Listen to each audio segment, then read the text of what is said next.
There are two issues. One is dealing with the lawsuit filed by the ACLU with regards to our 6-point program to reduce homelessness. And the other issue, I think, pertains to the firefighters declaring an impasse and walking away from the table. So let me try to deal with them both and then take questions that you may have.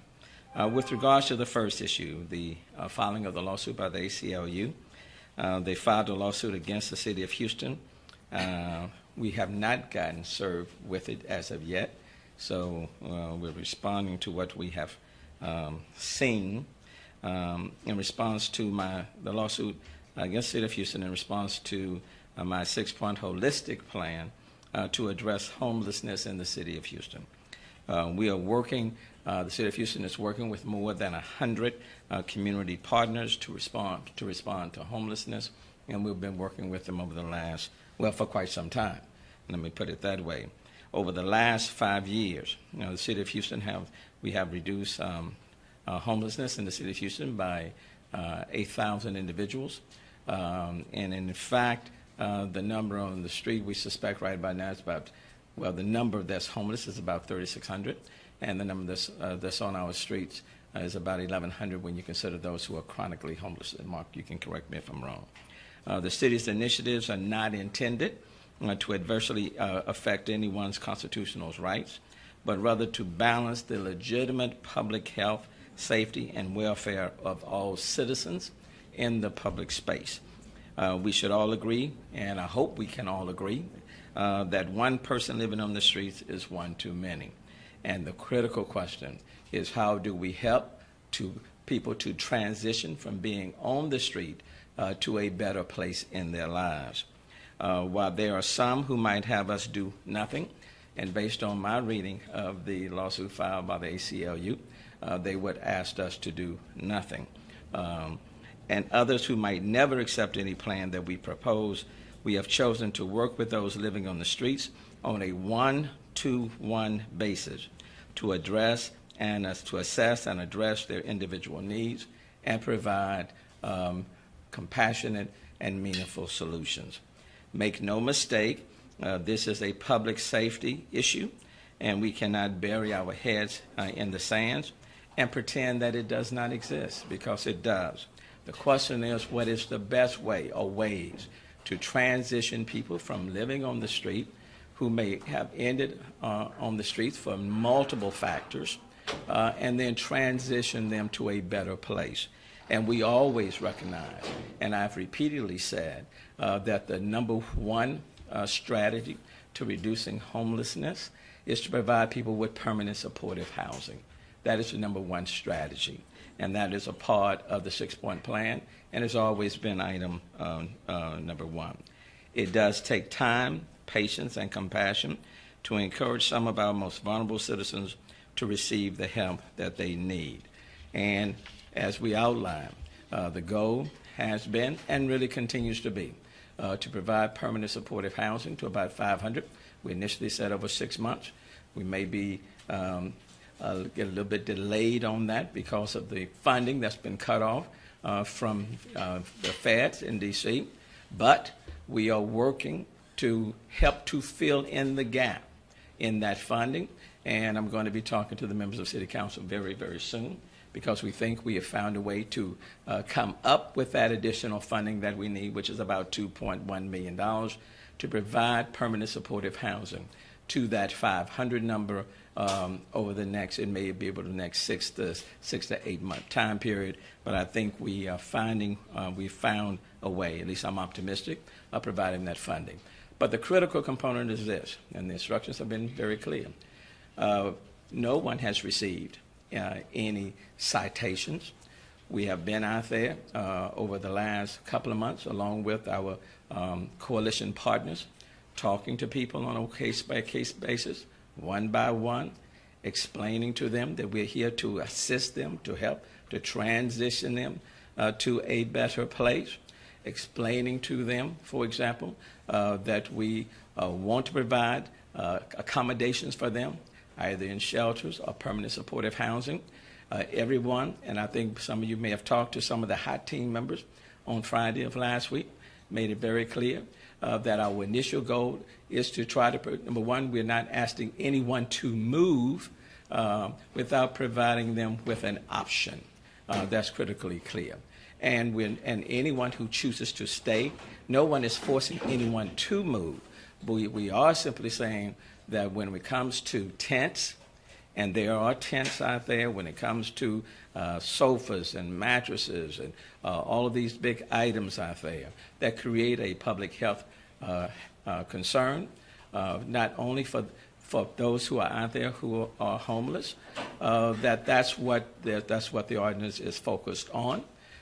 And then at the same time, we're not necessarily asking anyone to give up their items without us also trying to provide either storage for those items, and we're looking for that space so that their people don't have to, let's say, relinquish themselves of the items that are out there. And up to this point in time, many of the people out there who are homeless have voluntarily given up those items, things that they don't need themselves, and really were out there assisting us over the last few weeks in that regard.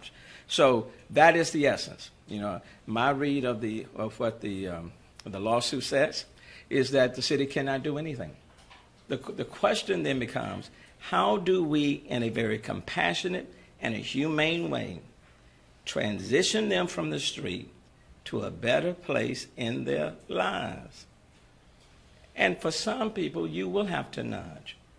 But where we are right now, we're providing information, okay?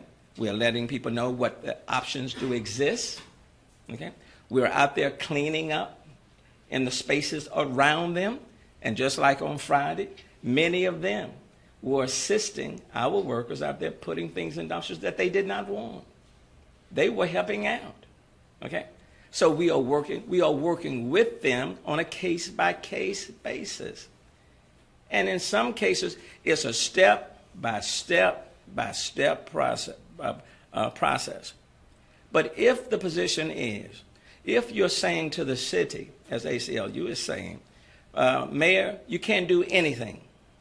But that's what the ACLU is saying. They're saying just... No, they're saying you cannot remove tents, you cannot remove sofas and beds, you cannot remove any of the items that are associated with people out there. That's what the ACLU, read the petition. They are saying to the city, you literally cannot do anything. You can't do anything. And if that is their position, then essentially you are tying our hands from doing anything other than simply saying we're going to provide housing. Isn't that the goal? But it's a step-by-step process. It's a step-by-step process. Okay? And at the same time, we're talking about the public space. Okay? And everyone is entitled to utilize the public space. It's not owned by any one person. It's not. And so there is a balancing. As it relates to the city, it's a balancing. For example, let me just put it this way. Does a person that's disabled have the right to utilize the sidewalks? I think the answer is yes. So if a person is in the sidewalk with a tent, blocking the sidewalk, does that person have a greater right than a person who's disabled in their wheelchair? Who has the greater right? And I think the city's obligation is to balance the rights of people to the public space. That person who's in the wheelchair has a right to access that sidewalk. Okay? It's a balancing of interests. It's a balancing of interests. That is our responsibility when it comes to property of the public space. And if we can, through a 6-point strategy, move people or transition them to a better place in their lives, then I think that's I think that is a good thing for all parties concerned. Yes, sir. What do you say to those people like living on the north side, for example? You remember little Josue Flores that got murdered back in May of 2016, and all that neighborhood harassing their neighborhoods and committing crimes to some of them. And what do you say to those people? Because a lot of them are fed up with this whole situation. They say that actually the city is acting too slow. Well, that's what's fine. On this end, you're saying you do it too much. On this end, you're saying you're not doing enough. The city, and we are but one city, okay? It's balancing competing interests. And that's why we have invited faith-based communities, the clergy from all denominations to join with us, and they have been joining with us. That's why a part of this campaign, even as it relates to panhandling, is meaningful change, not spare change. And you had nearly 100 members of the clergy that were standing with us last week, okay? Also partnering and being a part of this program. Over 100 Homeless Coalition partners partnering with the city. And that it's balancing. There are some people who wanted us to do even more. Some people would argue the city didn't go far enough. There are some who argue that we went too far. Well, it's a delicate balance. It's a delicate balance. Mayor, Yes. In the last 2 years, since I got a Supreme Court decision called Reed, courts have more often struck down some of these types of regulations. Do you have any confidence that the cities will survive this challenge? I have a great deal of confidence, and I think even in those cases, Mike, it's when the cities, for example, didn't provide options. When the city simply just went out there and said, you got to go. We're not forcing anybody to leave a certain location. We're simply saying there are certain things you cannot have at that location. It doesn't go to the person. If a homeless person, for example, wanted to continue to remain under the underpass in Midtown, that person can still remain there. We're simply saying that when it comes to tents and cooking equipment or things that cannot fit in within the 3x3, you can't have those items. But if a person wants to remain where that person has been, though we would prefer that you be in housing, shelter, permanent supportive housing, we're not forcing you to move. And so I think that's the difference between the city of Houston's strategy and some other cities where those ordinances have been challenged successfully. We've tried to strike a balance. One of the claims in the lawsuit, as I gather, is that the city is regulating the content of speech by saying that Fill the Boot and Girl Scout cookie campaigns are allowed, whereas panhandling is not allowed under those regulations. What's your response to that? Well, number one, it goes to it's the public safety issue itself. We're not trying to outlaw anybody's speech, okay? It is a public safety issue, and it's about egress and the passage, the right of people to utilize that space. There's an ordinance right now, I believe it's on the books, and the city attorney can correct me if I'm wrong, is that you cannot block the sidewalk. Let's say if you're in your driveway and your car is blocking that sidewalk, you can be ticketed. Right now, ACLU hadn't sued the city because people have a right to utilize that sidewalk. You cannot block the sidewalk. Prior to these two ordinances, you can't do it.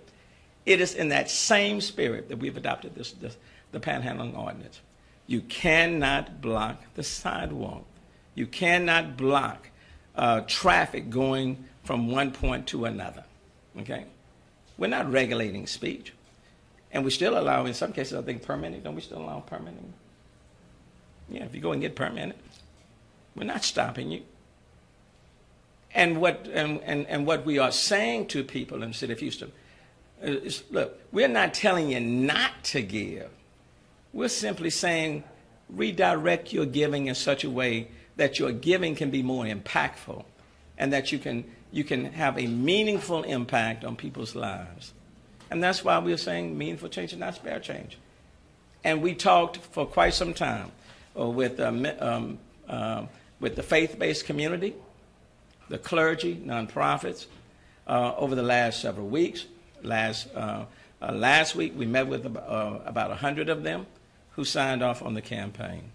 So again, this is not about telling Houstonians, don't be compassionate.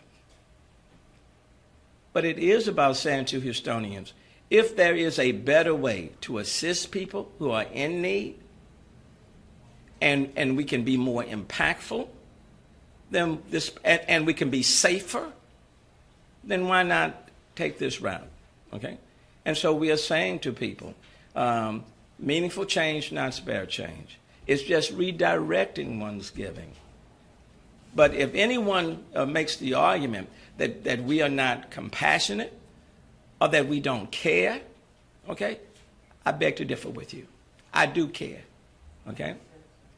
We are compassionate, but we are more interested in providing a holistic change that's positive for the people that are on our streets, and we are more determined to put them in a better place in their lives. And for those who are simply saying to us, Mayor, just maintain the status quo and don't do anything. Just don't do anything. Maintain the status quo. I would say to them, that is unacceptable. That is not an acceptable option. It is not. But we are trying to put forth steps that are positive, that are impactful, and that can get people back on their feet so that they can take care of themselves and their families. That's the whole purpose of these ordinances and the whole purposes of the 6-point strategy. Not just 2 ordinances, but every single point. Mayor, there was also just one last thing. My colleagues have talked to some of the folks under the underpasses and whatnot. When you're saying about providing them options, not necessarily forcing them to move from one spot to another, when their belongings are relocated, obviously that would raise the odds that they would seek shelter rather than remain where they are. And they say that many of the shelters only have overflow spaces rather than actual spaces, so they're on the floor or they're in the hallway, that sort of thing. Could you respond to that? Well, the shelters are working with us. Star of Hope and many of the others are working with us. But this is what I think the piece that is missing. Unless we're providing you with an option, okay, we're not trying to force you away. When we are going out, Mark and his team, and Mark, you can certainly speak to this, because this is one guy that's been out there on the ground with the teams quite a bit. We are assisting people in providing them with options. This is not, you got to go. And we don't care where you go, or you can't have this stuff here. No one is going out there with that approach. Well, but I guess it is an overflow spot on the floor in the shelter right now while we ramp up the rest of the program. Is that sufficient enough of an option? No, we are trying. Mark, why don't you come and address what we are saying to individuals. Let me also say to you, even as we speak, the Way Home and Star of Hope, for example, they are building an encampment right off of 288 and Reed Road. Shelter. I'm sorry, shelter. I said encampment. Okay. Shelter. But it's more than a shelter. It's housing. It's dormitory space. It's a cafeteria. It's a chapel. There's a multi-service center. And a cafeteria that will feed about 500-600 people. As we speak. That's taking place right now as we speak. And a part of what we intend to do is to take you all around so we can show you the spaces that are available and what's being done as we speak. Okay? And there's housing for those who are housing appropriate. For individuals, for example, that may be have some mental behavioral health challenges, there's dormitory space that's appropriate for their status. Okay? There are employment opportunities there. We're putting a transportation, a bus stop, a transit stop right there on the premises for them. And it will house about 1,100 homeless women and children and even men with children. That's taking place. That's being constructed right now. So we are building even added capacity. And while we are doing that, we are simply out there talking to people, explaining, because this is not you go out one day and you're done. For many of the people that we are talking about, because they are people, you have to talk with them over and over and over again. It's a case by case by case situation. And I don't want that to get lost. It's so easy just to focus on ordinances, as the ACLU did, without focusing on the 6-point strategy and what is actually taking place. And quite frankly, We are assisting in putting people in a better place in their lives.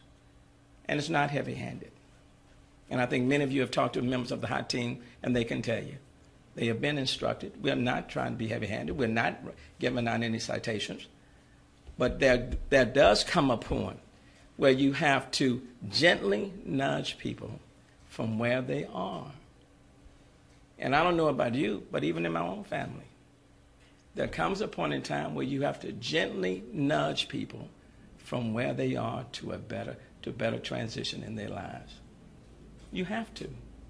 And if you take that away, then what ends up happening, they simply stay where they have been.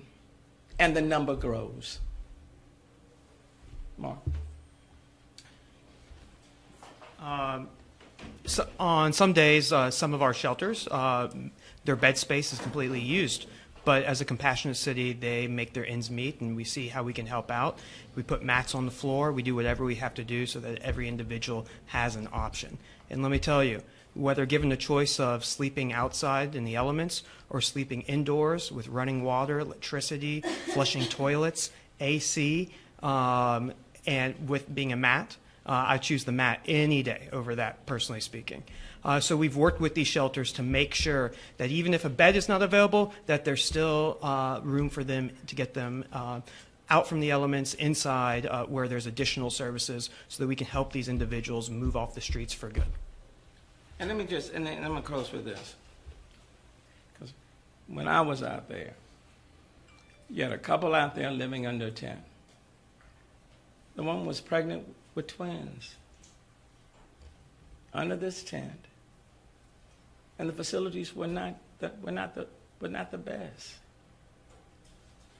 You mean to tell me it's okay that the city shouldn't be doing everything we can to put this mom and dad, when the mom's pregnant, in a better place, to transition them better in their lives?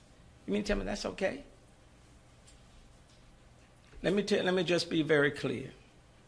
This is hard. Okay? This is hard. It is hard. And in trying to address it, we have to reach a delicate balance. But one thing I do know, to do nothing is not the answer. Now that I do know. And I'm not talking from a perspective of some rich guy. I'm talking about from a perspective of someone who has been poor, lived the poor experience, okay? So if you want to help me, don't just say, just leave me where I am. No. No. It's hard. But to maintain the status quo is not the answer, and it's not the Houston way.